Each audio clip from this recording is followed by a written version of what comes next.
It's a great honor for me today to present our guest speaker, who is a full-time professional in combating creationist attempts to dilute the teaching of the scientific truth of evolution. Glenn Branch is Deputy Director of the National Center for Science Education, a wonderful Northern California organization dedicated to preserving the integrity of biological science by the true teaching of evolution. He's a former graduate student in philosophy at UCLA, where he won prizes both for scholarship and teaching.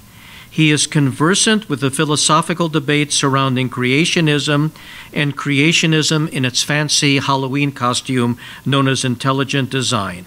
He is a longtime student and debunker of pseudoscience. Glenn is co-editor with former Executive Director Eugenie Scott of Not in Our Classrooms, Why Intelligent Design is Wrong for Our Schools. He is the author and co-author of numerous articles on creationism and evolution in such wonderful scientific publications as Scientific American, American Biology Teacher, the Annual Review of Genomics, and Human Genetics. Please join me in welcoming a full-time professional defender of the science of evolution and reason against religious dogma, Glenn Branch.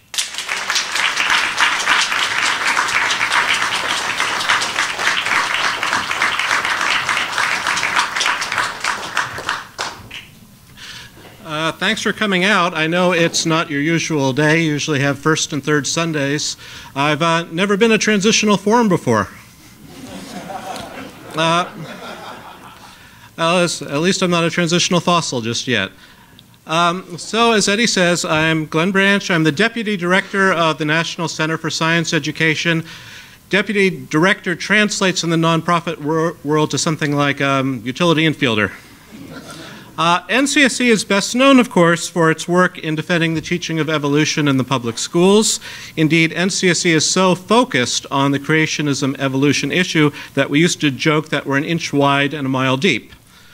Although that's not the office, that's Lava Falls in the Grand Canyon, as seen from the Toro Weep Outlook. We can't do that joke anymore because at the beginning of 2012, we added the task of defending the teaching of climate science as well. So now we have to joke that we're 2 inches wide and a mile deep.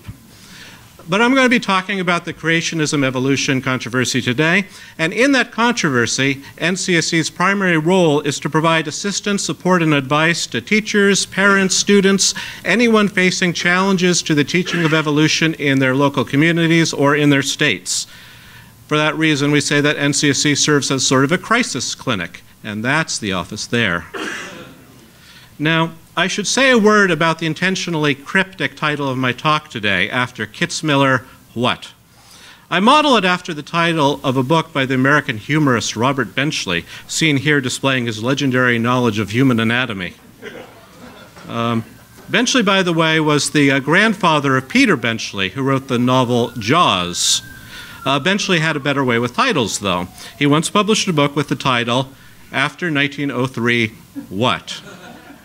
Which, you know, is a marvelous title for a book of punditry published in, say, late 1902 or early 1903, addressing the burning issues of the day. Benchley, however, published his book in 1938, by which time it must have been fairly easy to say what the burning issues of the day in 1903 were. I'm in a similar position in talking about Kitzmiller, which, not to beat about the bush, was a 2005 trial in a federal court, and here it is 2014 already. But as I'm going to contend, the Kitzmiller case was interestingly pivotal in the contentious history of the anti-evolution movement in the United States and likely to shape its course for years to come. In particular, I'm going to argue that Kitzmiller is emerging, indeed has emerged, in the 9 years since the trial as a watershed, marking the end of the second wave of anti-evolution activity in the United States and the beginning of the third. Now, that's not so surprising because much of the history of the anti-evolution movement in the United States has been shaped by legal events, by what goes on in courtrooms, as we will see. If I had enough time, I'd start with Darwin, who many people don't realize was a pseudonym of Alfred Russel Wallace. No, not really. It's just that this was such a bad failure on the part of somebody's art department, putting a picture of Wallace on an edition of Darwin's autobiography, that I like to rub it in whenever I get the chance. Anyhow, I'm going to skip over the reception of evolution and go straight to when the creationist movement in the United States really took off, and that's in the aftermath of the First World War. Why then? Well, three factors seem important in the onset of creationism as a mass social movement in the United States. First is the association of evolution with German militarism, which led, of course, to the horrors of World War I trench warfare. This is a photograph from the Battle of the Somme. Second, the revival of evangelical Christianity as fundamentalism, as introduced in a series of pamphlets published 1910 to 1915, The Fundamentals. The publication of which was due to a subvention by Los Angeles oil millionaires, by the way, so you have a lot to answer for here. And third, the broadening of American public education. For the first time across the country, many students, particularly in rural areas, were being introduced to more than just reading, writing, and arithmetic, with books like Hunter's Civic Biology, which introduced the concept of evolution. This is a relevant page from the 1914 edition. As a result of these three factors, the first wave of anti-evolutionism emerged, and it evolved a crusade to ban the teaching of evolution in America's public schools. It was well underway in 1920s under the auspices of William Jennings Bryan. As will be familiar to all of you, the ACLU recruited a young teacher, John Thomas Scopes, to serve as the defendant in a test case in Dayton, Tennessee in 1925. Scopes was convicted, to nobody's surprise. His conviction was overturned on appeal, and the state declined to prosecute him again, in part because they thought it was embarrassing, in part because Scopes had moved out of the state anyhow. Nevertheless, despite the fact that the creationists took a hammering, especially from the big city newspapers, despite the fact that their champion Bryan died 5 days after the trial, the creationists in some ways were really the winners of the Scopes trial. And that's because evolution went into abeyance, educationally speaking, after the 1920s. Fearing controversy, textbook publishers downplayed evolution in their texts, and teachers followed suits in their classrooms. It wasn't until the 1960s, when evolution started to re-enter the classroom, that the creationism evolution controversy resurfaced in earnest. Susan Epperson was a high school teacher in Arkansas who was asked by the Education Association there to be a plaintiff in a case challenging Arkansas's anti-evolution law, which had been enacted by initiative back in the 1920s.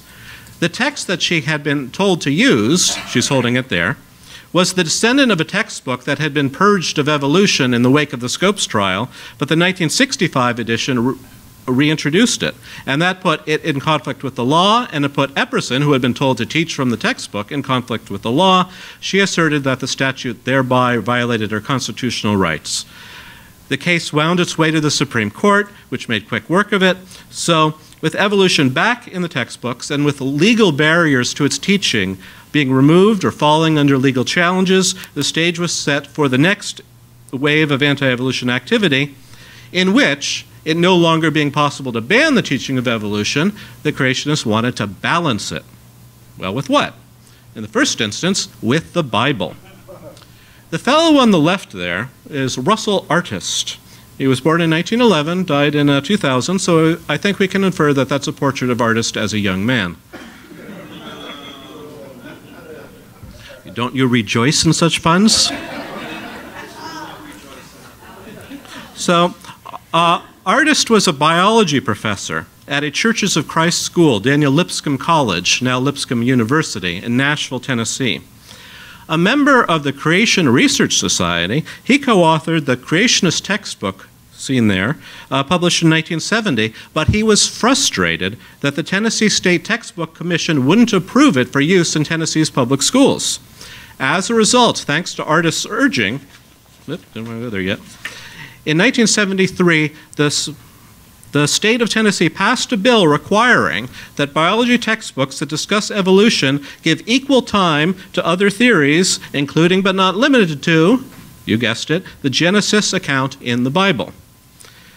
Now, the Tennessee law was quickly challenged as unconstitutional in both state and federal courts, making the legal history a bit of a mess to discuss, but the federal court ruled that the law was patently unconstitutional in a case called Daniel v. Waters. That's Joseph C. Daniel Jr. there, who was then a zoology professor at the University of Tennessee. Waters was the chair of the textbook commission.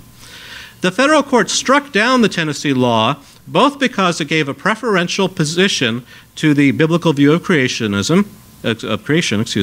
and also, get this, because it explicitly provided that satanic theories were not protected. So, back to the drawing board. In the second instance, then, creationists attempted to balance balance evolution with something called creation science. Here's the grand old man of creation science, the late Henry M. Morris, and a textbook that he compiled, Scientific Creationism. Now, Morris accepted Genesis as a historical account without error, and he considered himself to be a biblical creationist, but it wasn't the Bible that he wanted to be taught in public schools to balance evolution. Rather, he wanted creation science, or scientific creationism, as it's often called, to be taught. Well, okay, what is that? In content, creation science is probably what you think of first when you think of creationism. The main claims are that the universe and the earth are young, 6,000 years old, maybe at a stretch 10,000 years old. That living things were specially created by God to reproduce after their own kinds, meaning that evolution across kinds is impossible. That Noah's flood was a historical worldwide event responsible for the fossil record and for major geological features like the Grand Canyon. There are two things to bear in mind. First, creation science isn't, and won't be, the only form of creationism available. Maintaining that the earth is young is not a tremendously long-standing Christian response to mainstream geology. In the 1820s or so, there was a group called scriptural geologists who dug in their heels against the emerging science of geology. That went away. In the 1920s, there was a self-educated geologist named George McCready Price, but he was a Seventh-day Adventist, and most American fundamentalists didn't listen to him because they figured he was some kind of nut. It wasn't until 1961 and the publication of the Genesis flood by Henry M. Morris, whose picture you just saw, along with the theologian John C. Whitcomb, that the idea that the earth was young caught on among American fundamentalists and evangelicals, and today this sort of creation science slash scientific creationism slash young earth creationism is probably the majority creationist view in the United States. But now and before, there have been other forms of creationism with different views on this. Second, while there is, of course, an undeniable resemblance between the views of creation science on the one hand and Genesis 1 through 11 on a particular interpretation on the other hand, Morris and other creation scientists contended that it was possible to argue for creation science on a purely scientific secular basis. So how did that work out for them? Well, it worked out well enough that there were some 36 laws proposed in various state legislatures in the 1970s and 1980s that would require equal time for creation science. Of these several dozen laws, only 2 were passed, both in 1981, one in Arkansas, one in Louisiana. The Arkansas law was challenged in a landmark trial, McLean versus Arkansas, in 1982. One reason I describe this as a landmark trial is because there was a full trial with testimony from expert witnesses. That's a real novelty. In the Scopes trial, there were expert witnesses lined up, but they were not permitted to testify. But in McLean, there was a stellar legal team for the plaintiffs, and it brought in expert witnesses of the caliber of Francisco Ayala, Brent Dalrymple, and Stephen Jay Gould. And their efforts were repaid. The judge struck down the law, and so devastating was the defeat that there was no appeal from the federal district court's ruling.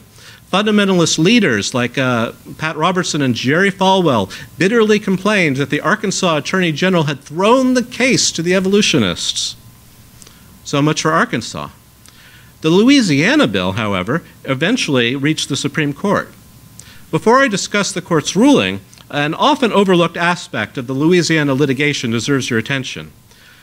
Both the Arkansas bill and the Louisiana bill started off the same way. They were both based on a model bill devised by a fellow named Paul Ellwanger, who based his model bill on a model school board policy devised by Henry Morris's Institute for Creation Research.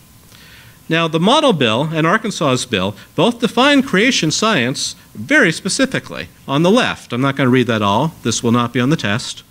But you can see that it talks about creation ex nihilo, evolution only within kinds, a worldwide flood, a young earth. Very specific.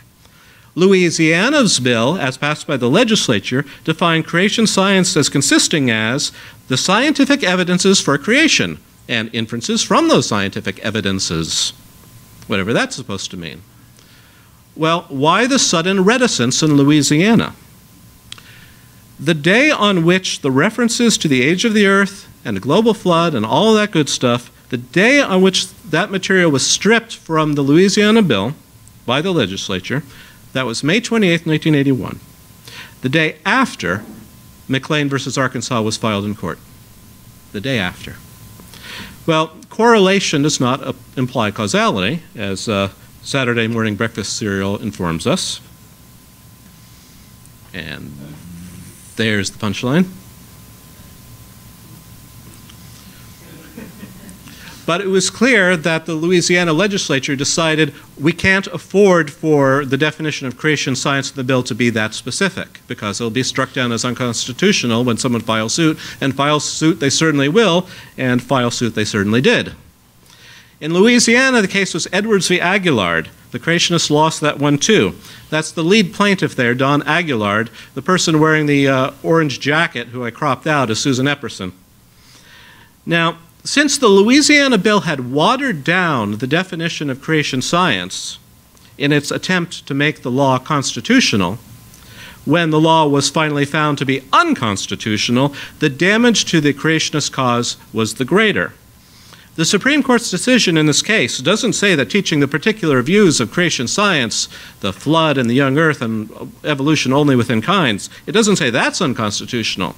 It says, the act impermissibly endorses religion by advancing the religious belief that a supernatural being created humankind. That's a much broader ruling. The idea still beckoned, though, of further disinfecting, further sanitizing creationism of its overtly religious content. Such innovations as abrupt appearance theory and initial appearance theory quickly came and went, but the version with the most staying power was something called intelligent design, the de facto institutional headquarters of which is now the Discovery Institute in Seattle. Here are the chief scientific voice for intelligent design, Michael Behe, a biochemistry professor at Lehigh University in Pennsylvania, and an intelligent design textbook of pandas and people. Now, normally when you set out to develop a scientific theory, you don't get out a statute book to help. But intelligent design is really about finding something that can be billed as a scientific alternative to evolution that will survive constitutional scrutiny in the United States. Consequently, intelligent design proponents deny that their view entails any particular conception of the designer. It could be God, they say, but it could be aliens from outer space or time-traveling cell biologists from the far future. I am not making any of this up. For similar reasons, intelligent design strives to maintain a big tent under which anti-evolutionists of any stripe are welcome to shelter, including young Earth creationists, old Earth creationists, ultra-Orthodox Jewish creationists, Islamic creationists, Hare Krishna creationists, who think the world is trillions of years old, go figure. About the only anti-evolution group apparently unwelcome to shelter under the big tent of intelligent design is a clone-crazed, alien-worshipping, free-love UFO cult, the Ray Aliens, whose public support of the teaching of intelligent design in the public schools met with a stony silence.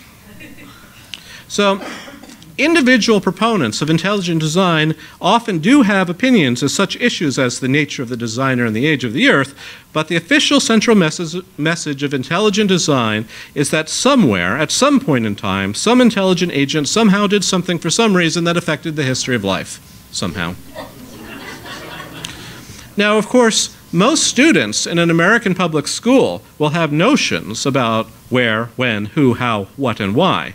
So the intended and likely upshot of teaching intelligent design as though it is scientifically credible is clear: to promote creationist views at the expense of the understanding of evolution.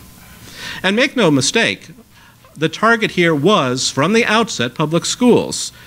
Of Pandas and People, shown here again, was the first book to use the phrase intelligent design in this specific sense, and it was intended for use as a supplementary textbook in the public schools. Not so long afterwards, the big fight between intelligent design and Of Pandas and People occurred here, right there, in Dover, Pennsylvania. In 2004, the Dover Area School Board was trying to get equal time for creationism in its classroom. But these efforts mutated, eventually, into a policy saying that students will be made aware of gaps/problems in Darwin's theory and of other theories of evolution, including, but not limited to, intelligent design. This policy was then implemented as a requirement that teachers read a 4-paragraph disclaimer. I'll provide that disclaimer very quickly in a free translation. So the first paragraph says essentially, sorry, but they're making us teach evolution. While the second paragraph reassures the audience that evolution is just a theory, full of holes. The third paragraph recommends intelligent design as an alternative explanation of the origin of life, and points students to that very book of Pandas and People. And the final paragraph says that discussions of the origins of life are going to be left to students and their families, and reminded everyone again that they're making us teach evolution. Now, Of Pandas and People was an unusual choice of a school textbook in 2004. Published first in 1989 and getting a second edition in 1993. It was thus over 10 years old by the time it was being considered by the Dover Area School Board, a very long time for a textbook in American public school. Fortunately, there were enough copies to go around, since as yet anonymous citizens had donated 60 copies to the school. 55, 60, okay.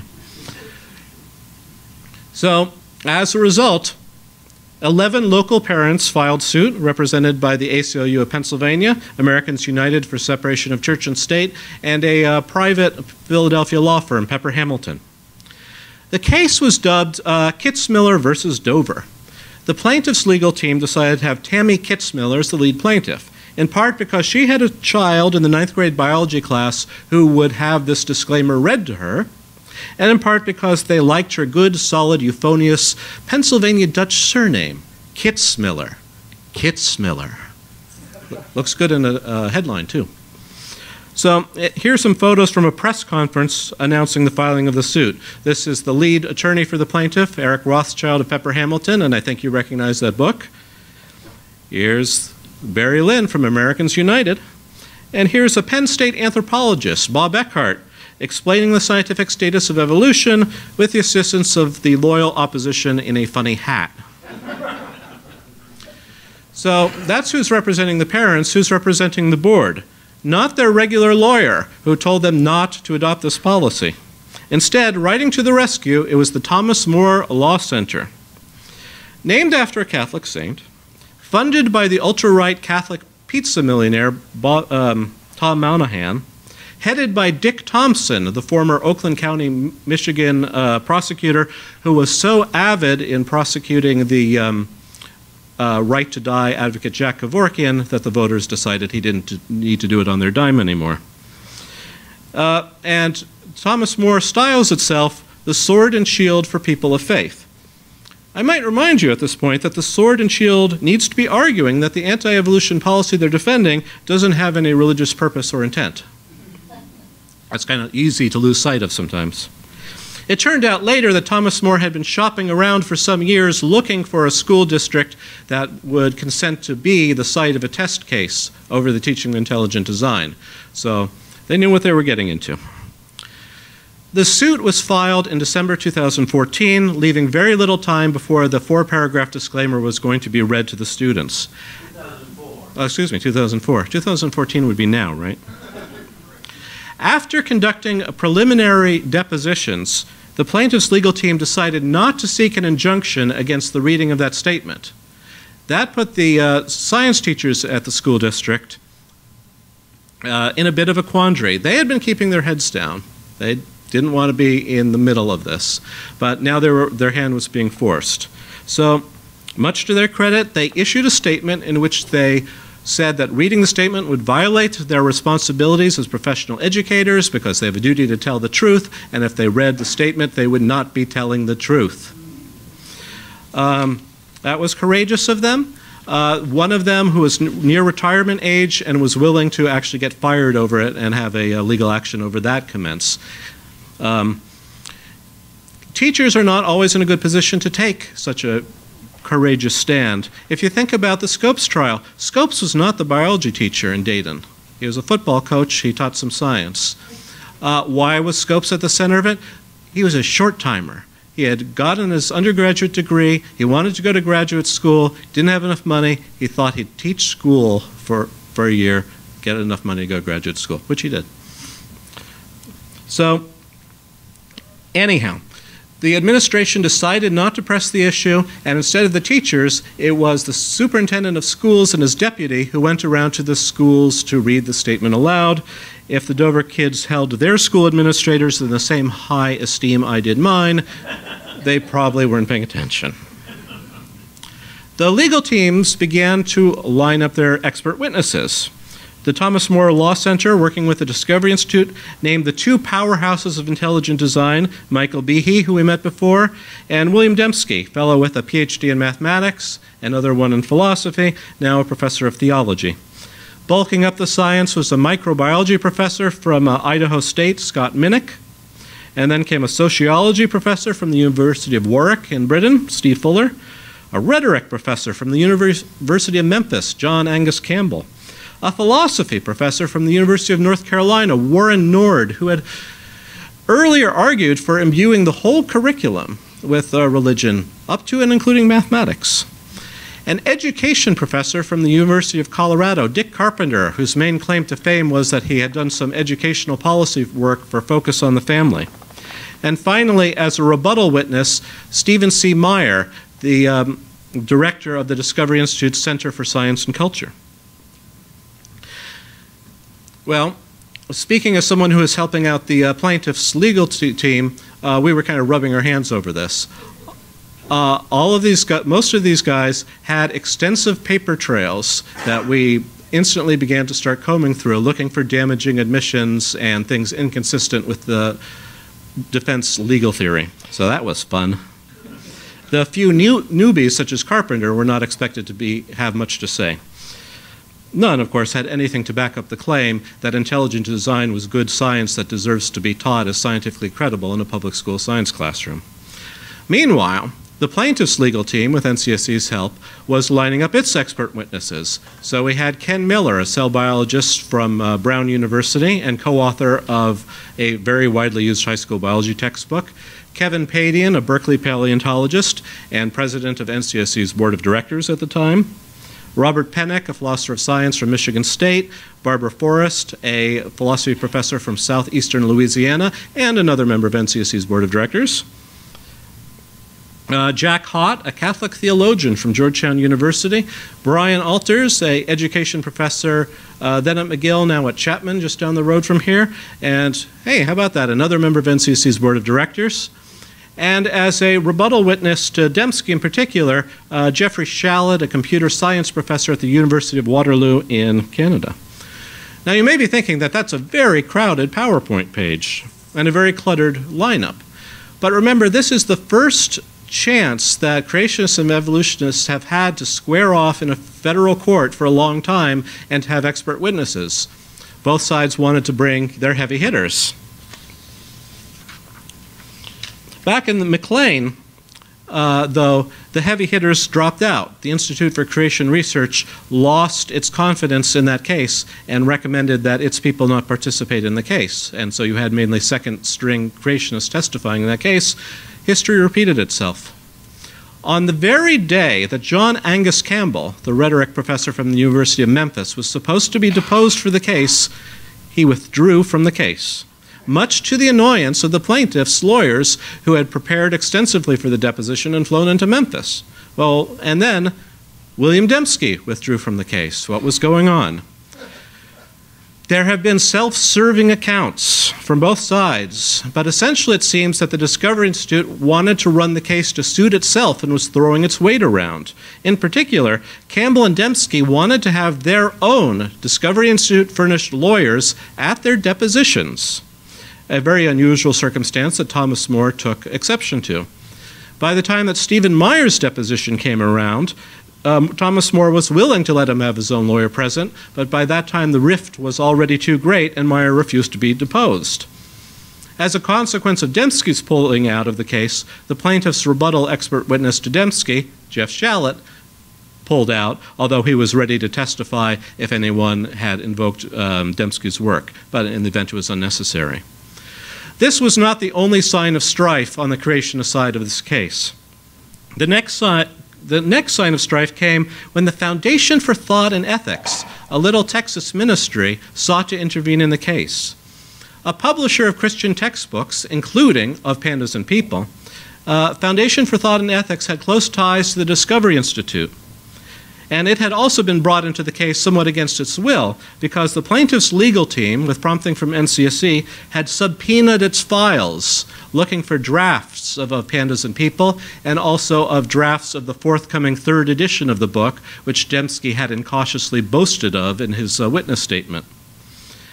Now, Dembski had withdrawn from the case by this time, so the third edition wasn't relevant, but it still rankled the Foundation for Thought and Ethics that the future edition of its book had fallen into the hands of its enemies, which it had. Perhaps because of the subpoenas, but also perhaps in order to get Discovery Institute back into the legal loop, FTE asked to be added as a co-defendant in the case, citing among other concerns the prospect of financial losses. We'll take a bath if intelligent design were ruled to be unconstitutional for the public schools. FTE's president, John Buell, did not acquit himself too well during oral arguments on this matter. He told the court that FTE was not at all a religious organization, prompting Eric Rothschild of Pepper Hamilton to produce a tax return on which FTE told the Internal Revenue Service that its primary purpose was promoting and publishing textbooks presenting a Christian perspective. And Rothschild also brought up their articles of incorporation, which cited one of its purposes, making known the Christian gospel and understanding of the Bible.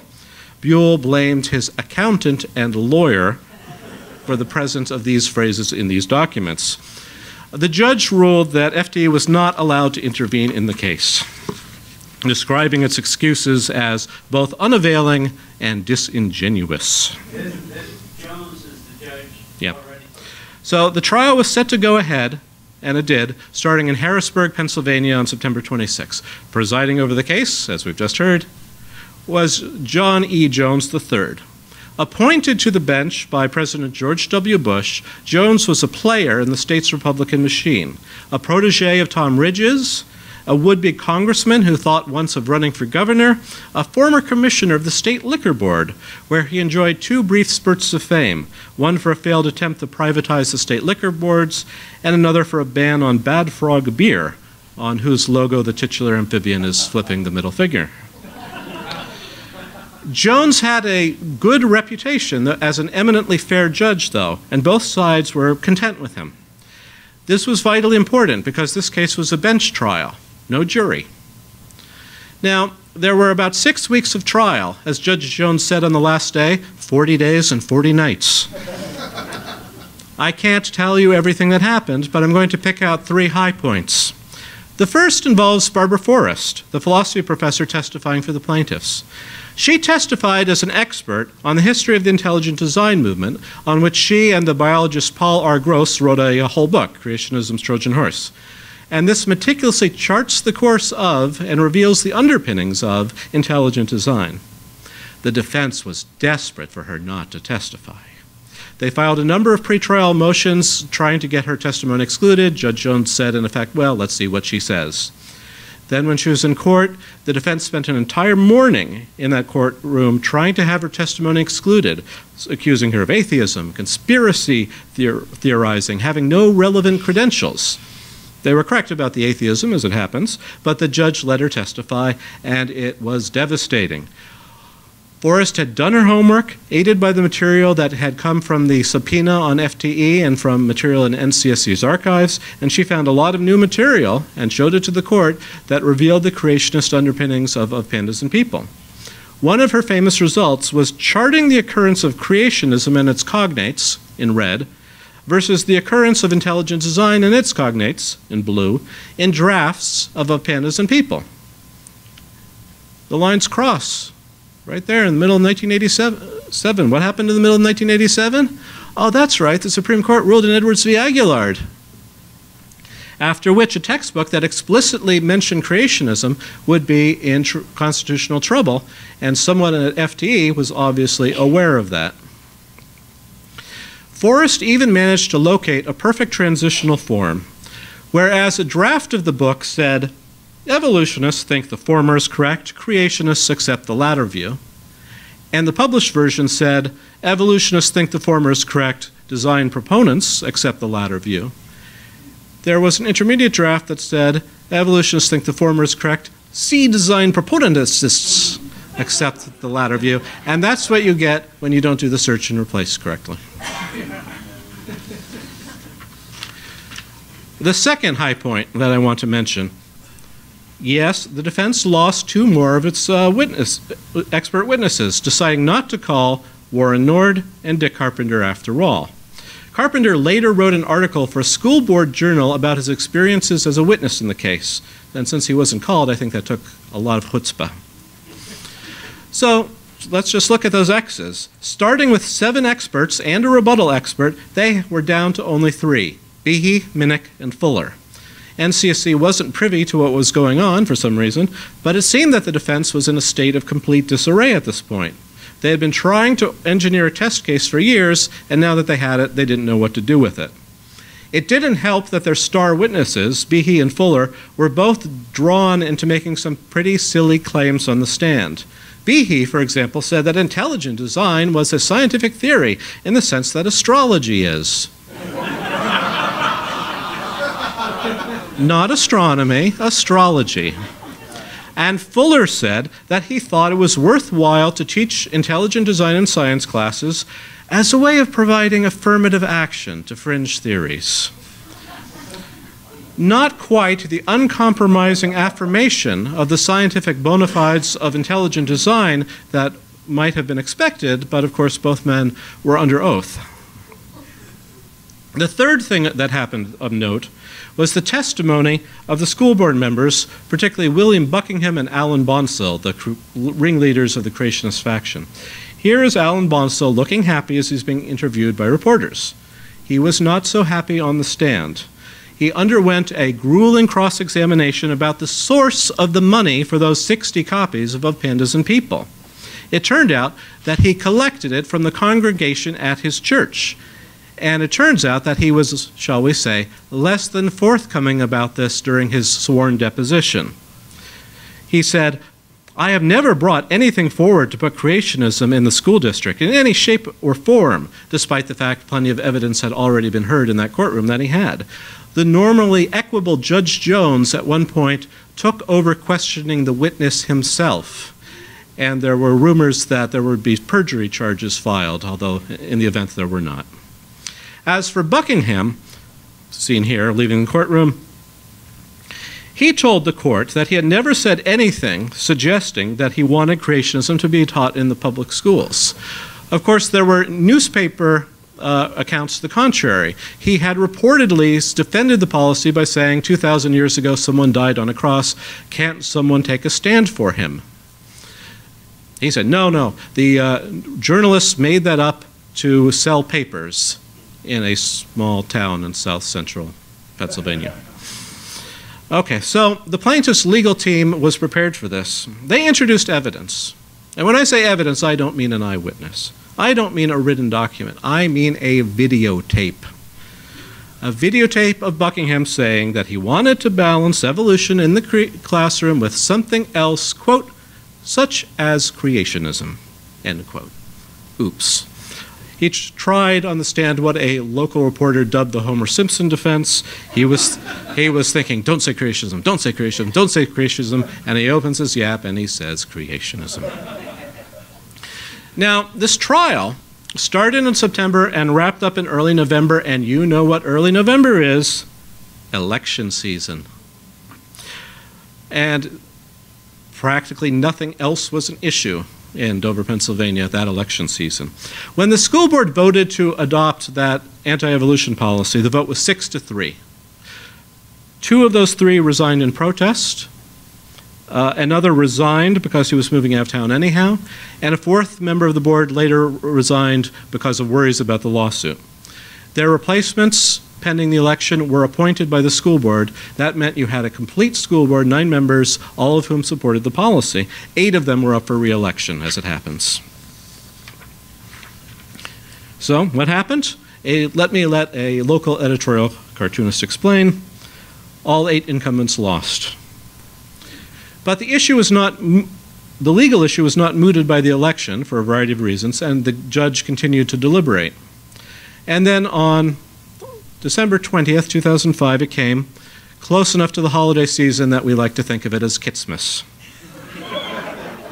It was a wonderful Kitzmas present. It was a complete victory. As you see, letters about 2 inches high, intelligent design is not science. So, was intelligent design through at this point?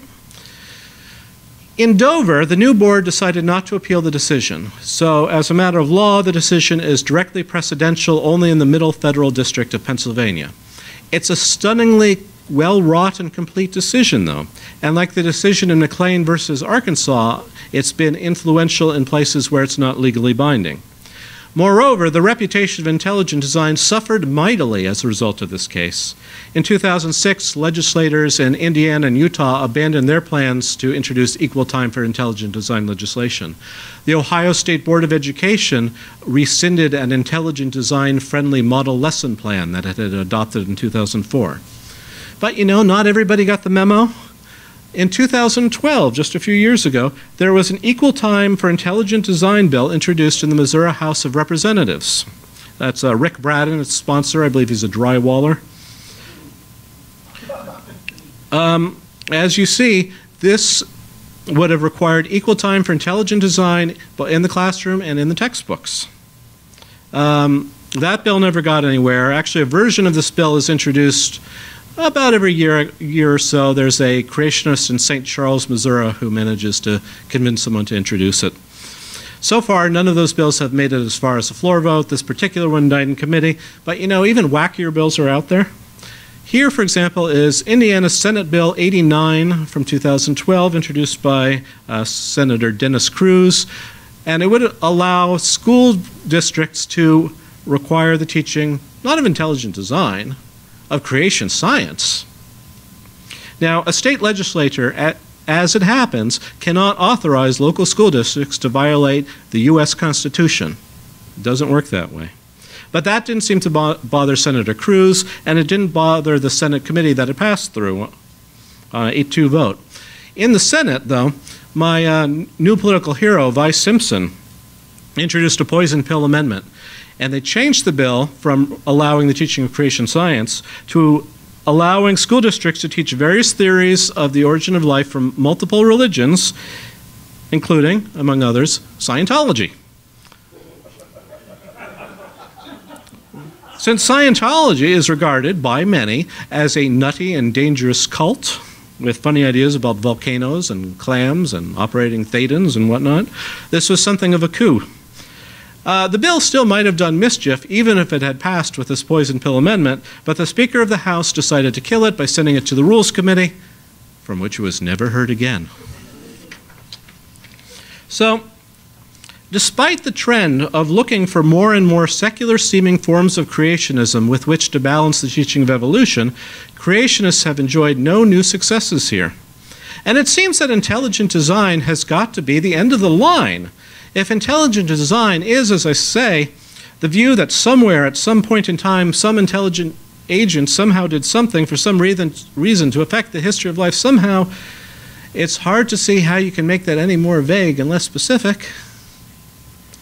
And that's why we're now entering, and indeed have been entering for about the past decade, the third phase of anti-evolution activity in the United States, in which it no longer being possible to establish formal policies banning or balancing the teaching of evolution, it's necessary to have policies belittling evolution. Banning, balancing, it's got to be something with a B. I've tried besmirching, I've tried belittling, but obviously further research has indicated. Catchphrases associated with this idea include theory not fact, teach the controversy, academic freedom, evidence for and against, strengths and weaknesses, critical analysis. All of these, as you see, appeal to secular considerations and Enlightenment values, but they cloak a rather darker agenda. Now, one clarification. I'm not claiming that these are new catchphrases or that this is a new strategy by itself. Clearly not. Take, for example, theory not fact. Now, that's cutting-edge stuff in New Hampshire, where House Bill 1148 in 2012 called for evolution to be taught as a theory. And moreover, it would require the teaching of the theorists' political and ideological viewpoints and their position on the concept of atheism, whatever that means. That bill was rejected by committee and by the full House and never went anywhere. But here it is in 2012. It's still active, but it's very, very old. Coming back home, here's a news report of a policy adopted by the California State Board of Education in 1925. Theory, not fact. Enacted, as my friend Nick Matsky likes to say, when men were men, monkeys were monkeys, evolution was banned from the classroom, and no one was pretending that protecting biblical literalism wasn't the key issue.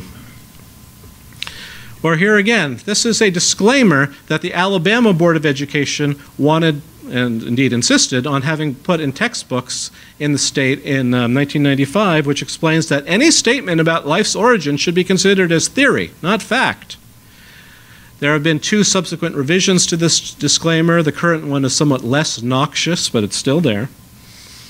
So it's an enduring theme. But what does it mean? Well, look, when scientists say that something is a theory, they mean that it's a systematic explanation of a wide range of natural phenomena. But when these legislators and policymakers say that something's a theory, they mean it's conjectural or speculative, a guess or a hunch. Now, there's a story to be told about why this divergence of usage exists. It's not just that theory is a technical term in science, like, I don't know, ampere. Rather, there's a vernacular usage of theory exploited by creationists that goes back to how the 17th century philosopher Francis Bacon was understood by 19th century Protestant theologians in the United States, and how their understanding in turn seeped through modern creationism to such figures as Henry Morris and his successor Ken Ham, who now heads Answers in Genesis, the most successful and prominent young earth creationist ministry in the world. But from Bacon to Ham, there's nothing kosher about it. All right. I just had to get the pun in, all right?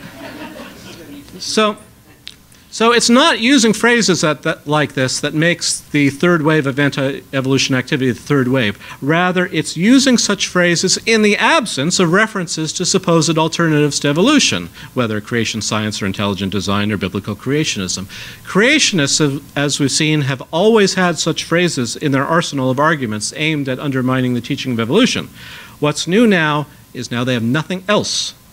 Or, not to overstate the case, nothing as reliable and as effective. If you want to undermine the teaching of evolution in public schools now, you shut up about creation science, you shut up about intelligent design, and you say, theory not fact, teach the controversy, strengths and weaknesses. The Discovery Institute saw the writing on the wall, I think around 2002. 3 years before the Kitzmiller case, they would have preferred the case not to go to trial at all. There's been a development even within this second wave of anti-evolution strategy, from requiring that evolution be belittled to permitting it to be. As an example of the former, let's look at Florida's Senate Bill 1854, authored by Stephen Wise. Now, this is a bill that would have added to a laundry list of things that Florida students need to know about civics and citizenship, like they're supposed to know about the Declaration of Independence and the contributions of Hispanics to American culture and kindness to animals. And Wise wanted to add to this a thorough presentation and critical analysis of the scientific theory of evolution. And at first glance, of course, you might say, wow, he wants to require evolution be taught. That's great. Good on you. 3 reasons that that's not a good reaction. First, the Florida state science standards had just been revised. They previously had not included the E word. They said change over time. They did not say evolution. The new standards did say evolution, and they actually treated evolution pretty well. This was much to the dismay of Florida's creationists, but that would mean that the bill was redundant.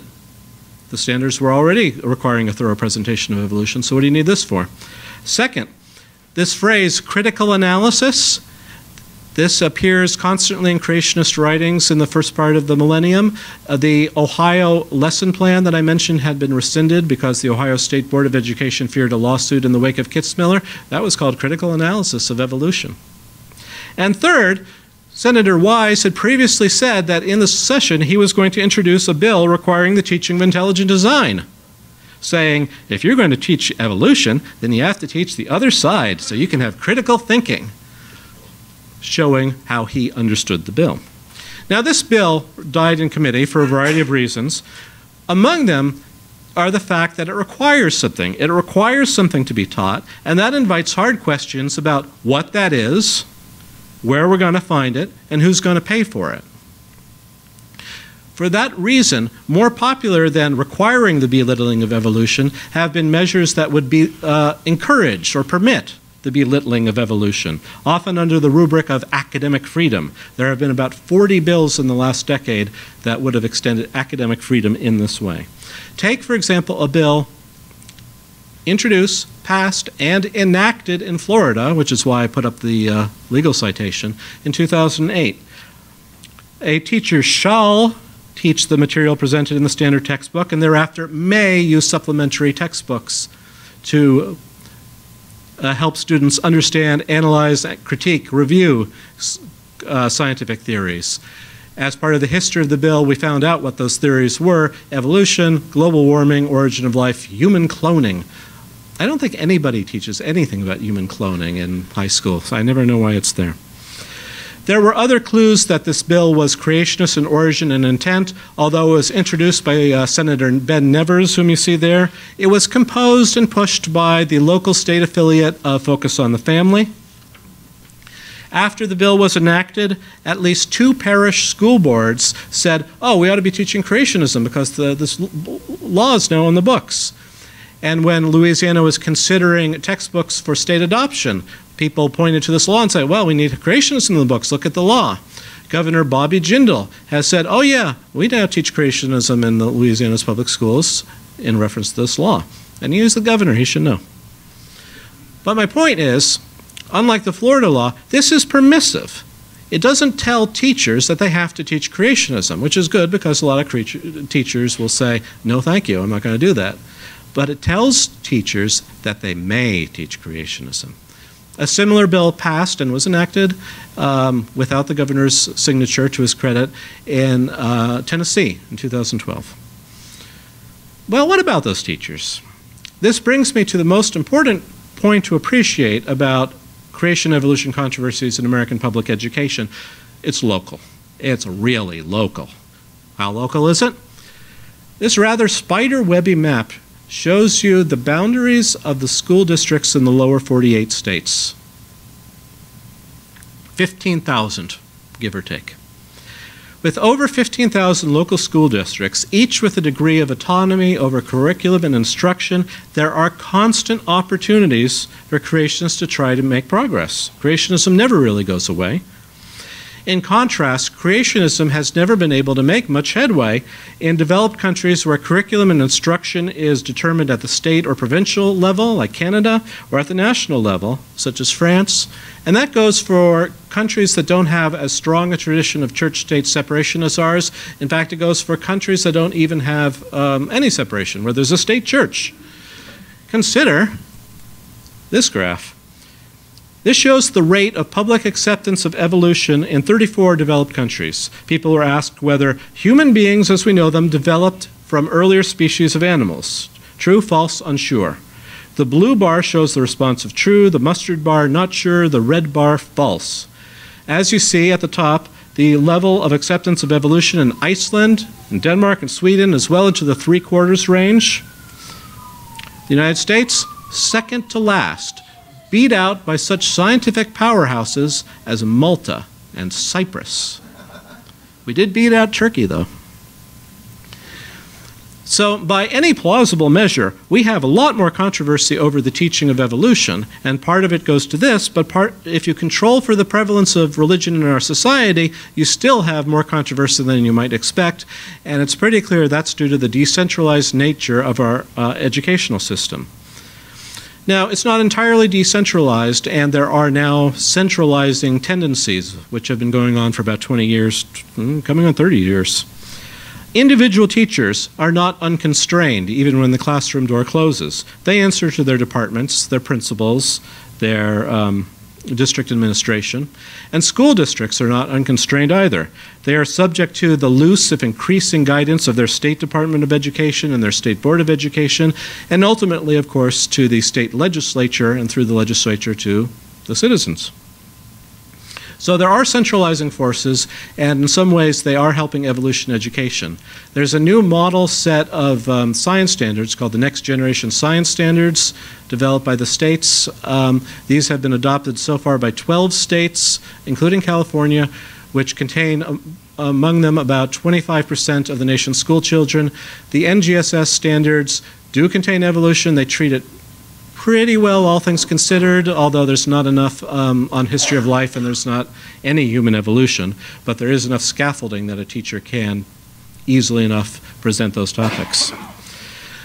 But still, we're really decentralized, and that's why attacks on evolution education are going to continue. Nobody can possibly keep their eye on every school district. And in many U.S. classes, we know, evolution, as the New York Times tells us, takes a back seat. Origin of species. In many schools, the dog ate that chapter. What Cornelia Dean is alluding to here is the fact that teachers who are wary of controversy will often arrange their curriculum so that evolution is the last topic. And then, hey, come around early June, oh, we spent a little too much time on photosynthesis, we won't be able to get to evolution this year. This happens. Now, anecdotes and impressions are rife, but if you want to know what's going on, you really do need a rigorous survey. And fortunately, two political scientists at Penn State did this. They conducted a national survey of high school biology teachers, and you will not like the results. All right, remember, these are high school biology teachers in American public schools.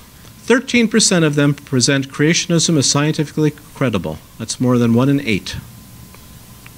2% omit evolution altogether. 17% omit human evolution altogether.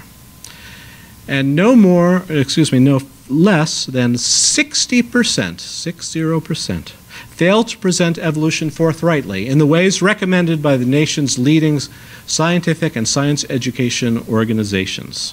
Put it another way, if you have a child in public schools, they have about a 2 in 5 chance of learning evolution properly. I don't like those odds. No wonder that in a fairly recent column, the people who conducted the survey wrote, the cautious 60% may play a far more important role in hindering scientific literacy in the United States than the smaller number of explicit creationists. So that means even when and where the evolution wars aren't visibly raging, as in Dover, Pennsylvania, children are still often receiving an inadequate biology education since, in the famous words of the geneticist Theodosius Dobzhansky, nothing in biology makes sense except in light of evolution. Helping individuals and communities with deal with threats to evolution education is what keeps me busy at my day job at the National Center for Science Education, the only national organization wholly dedicated to defending the integrity of science education against ideological assault. So it makes a nice change for me to come out and talk to you today. Thank you.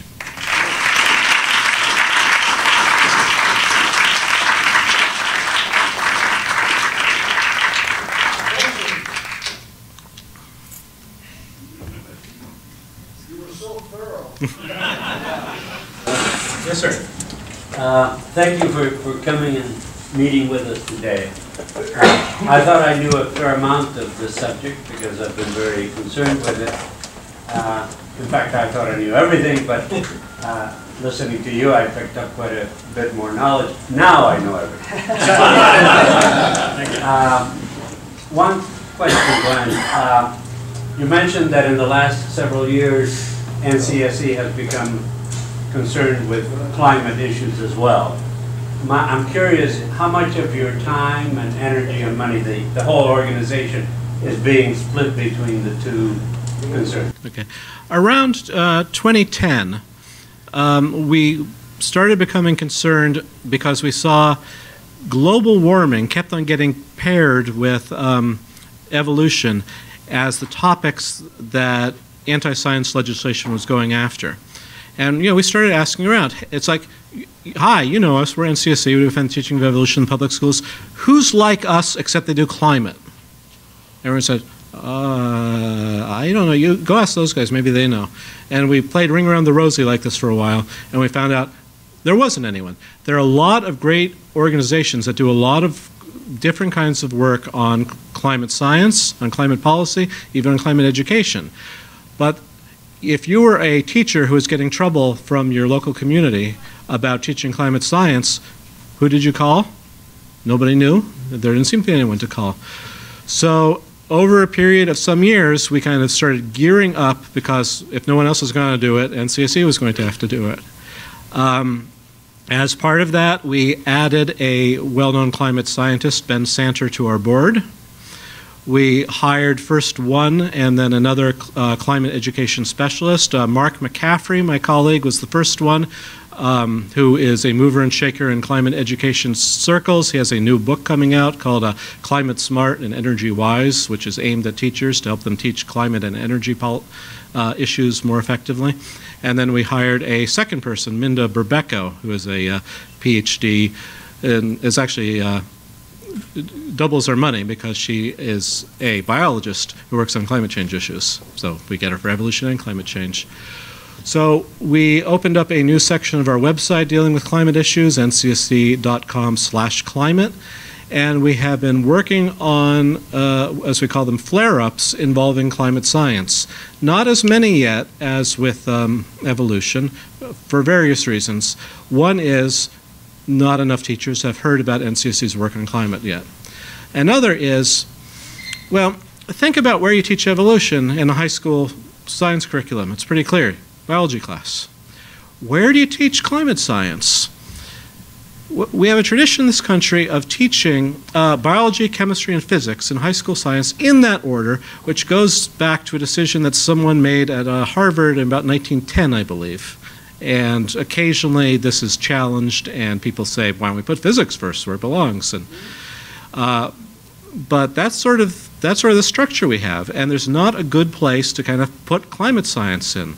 Some schools, many schools, do have earth science classes, ocean science classes, atmospheric science classes, perfect places to do climate work, but those kinds of classes are not as entrenched in American public education as biology, chemistry, physics. So it's very much the luck of the draw if you're going to get any place that's natural to have climate science.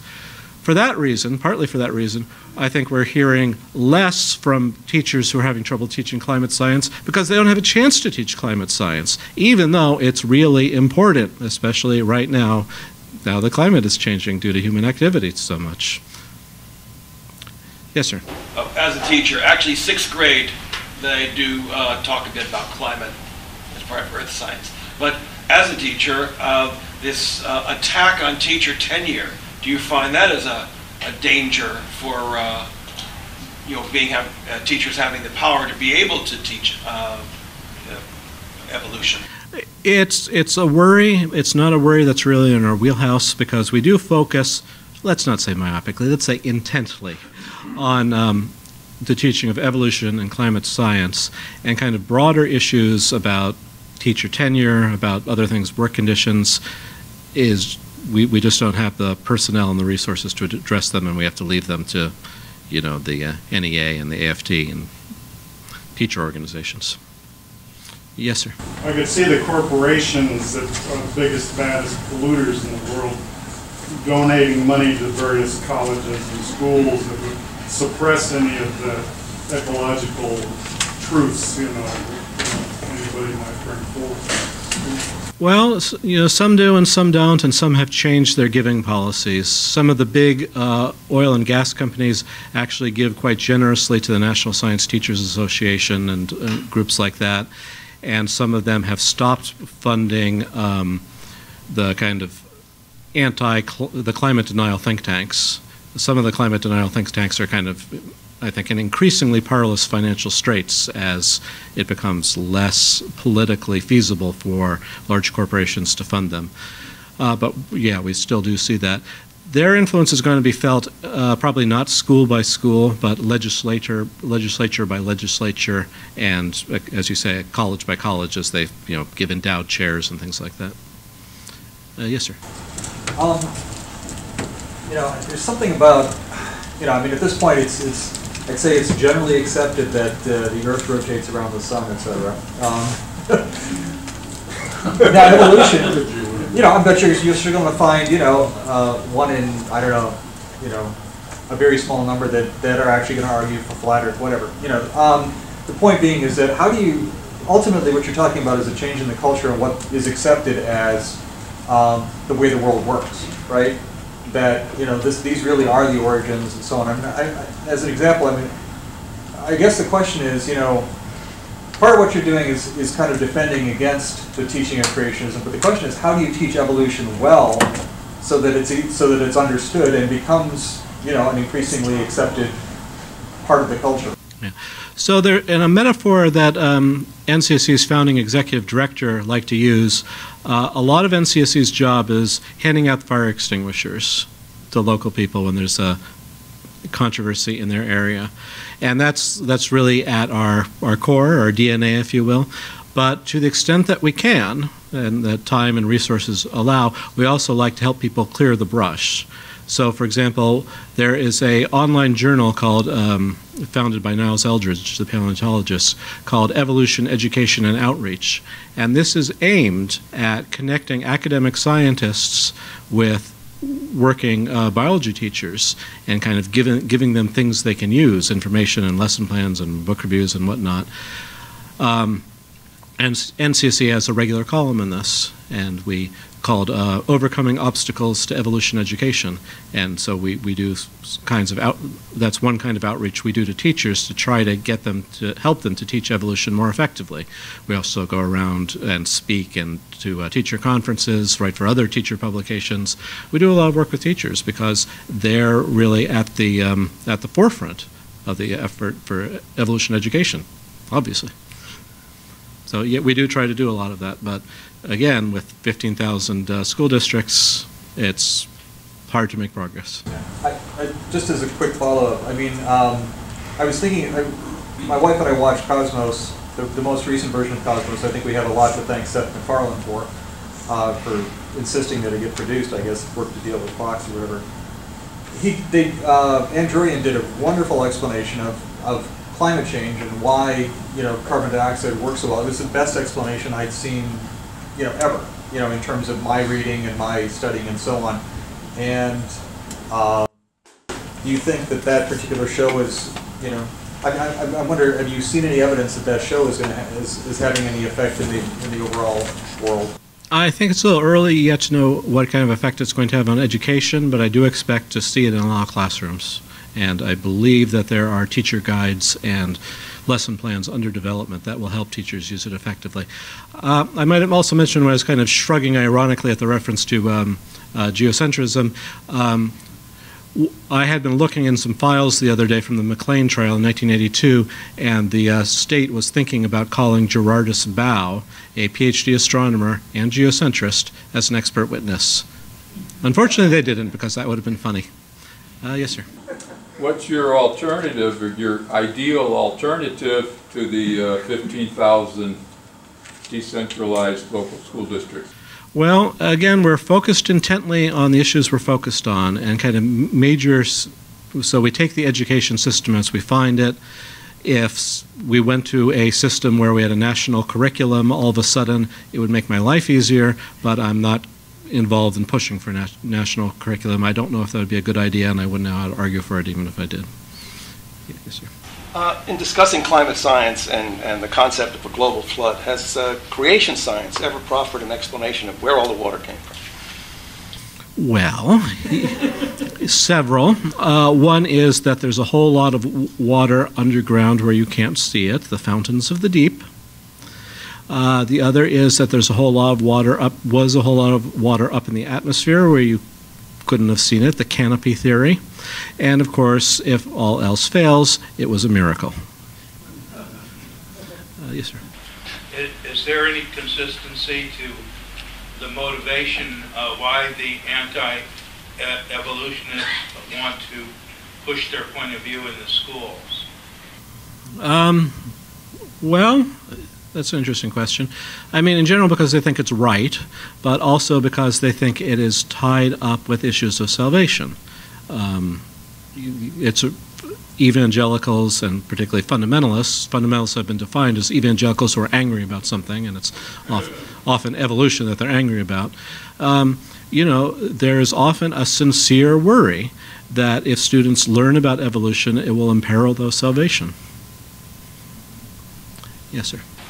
With regards to climate change and man's part in it and the deniers, is there a definitive tome, a book, something condensed that is the best answer to those science deniers of climate change and man's part? Okay, well, there have been a lot of attempts at doing this, and by now I think we're kind of spoiled for choice.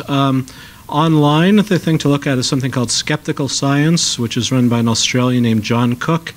It's very nicely laid out. He has like the top 100 climate change denier arguments, along with refutations, and the refutations typically come in 3 flavors: basic, intermediate, and advanced. So depending on how scientifically trained you are, you can get more and more detail by drilling in. So that's very nice. The website Climate Central put together a book called, I think, Global Weirdness, which is a very nice and well-written book that I think Michael Lamonic is the lead author on that. And there's a lot of very good stuff out there. There are a lot of very talented scientists and writers who are doing a lot of good work. So it's kind of, there are trade-offs. You know, you want a tome or do you want something you can actually lift, for example. In the back. Does the NCSE have a policy of recommending for or against engaging in public debates about creationism and evolution? In general, the recommendation is not to debate creationists about the science, because we had that debate. It's called The History of Science for the Last 150 Years, and we won. There occasionally, and I think in general we stand by that. That doesn't mean it's always pointless to do events on stage with creationists. If you want to discuss something else, for example, something relevant, possibly education policies, legal issues, theology, whatever, that's fine. We did help Bill Nye prep for his debate against Ken Ham, though. Initially, we sort of recommended, don't do this. Can you pull out of this? It's going to look a lot better on his resume than on your resume. But he had convinced himself that doing the debate would be a good idea, and couldn't talk him out of it, and said, okay, well, let's at least help you do as good job as you can. So he came up to Oakland, and we spent a day prepping him. He also worked with Don Prothero down here in the Southland, and did rather well. I watched the debate, and I kind of gave Bill a minus, B+. Ken Ham did a lot worse than I thought he would. I think he could have done a better job. I gave him a C. So it was interesting to see it, and I'm glad I watched it, but I don't really want a repeat performance. Yes, sir. We're often appalled, and justifiably so, when we view foreign cultures, currently ISIS, and the primitiveness. Thank you for holding a mirror up to our own culture and seeing where the U.S. appears on that graph, just ahead of Turkey, is really something we ought to be appalled at, of our own culture. We don't seem to get as exercised as we need. Indeed. Thank you. Can I ask? Okay. Sorry, just one quick question. Compared to other countries, you showed us on the map or on the grid there. Do they have the same problems with this interference in the school systems, or is this really just an American thing? It's primarily an American thing, but we export creationism, especially to English-speaking countries. Australia, in particular, and Queensland in particular, because that's where a lot of U.S. troops were stationed during World War II, and they brought fundamentalism with them. England, Scotland, New Zealand. There are kind of two reasons you don't see as much of it other places. One is because the United States has a kind of distinctive do-it-yourself attitude toward religion. So that's what kind of gets it there. So here you are in the New World. You are removed by geography and by ideology from traditional religious structures, from the Catholic hierarchy, from Protestant churches, from liturgy. So there are only two things you can look for religious authority, right? One is inward religious experience, think Holy Rollers, Pentecostalists, Quaker Shakers. And the other is the Bible. So that's why you get this attitude of inerrantism, thinking that the Bible is without error in matters of history and science, as well as faith and morals, and that's what really drives creationism into the 20th century from 19th century theology. The other thing is, again, that's what lets creationism get underway. What lets it keep on going is the decentralization of the school system. So you don't have either of those factors in most of the rest of the developed world. Okay, last question. Regarding this new strategy they have, going now to just little criticisms of, or encouraging criticism of evolution, what makes them think that high school science teachers with BAs or high school kids or junior high school kids have the chops to criticize a theory that's withstood 150 years of inquiry? And which they're learning about for just the first time, too. So, yeah, this is not a question that is adequately answered. I will say, so there are strengths and weaknesses of the strategy. The strength is it sounds so reasonable. Can't we let all voices be heard? Shouldn't they have all the evidence of strengths and weaknesses? The disadvantage is it's kind of hard to get people passionate about that. If I tell you, if we teach evolution, our children's souls will be in peril, that might get you worked up. If I say, the evidence for adaptive crypsis in the peppered moth has been slightly overstated, then you probably won't join me for the torchlight parade. Thanks, Glenn.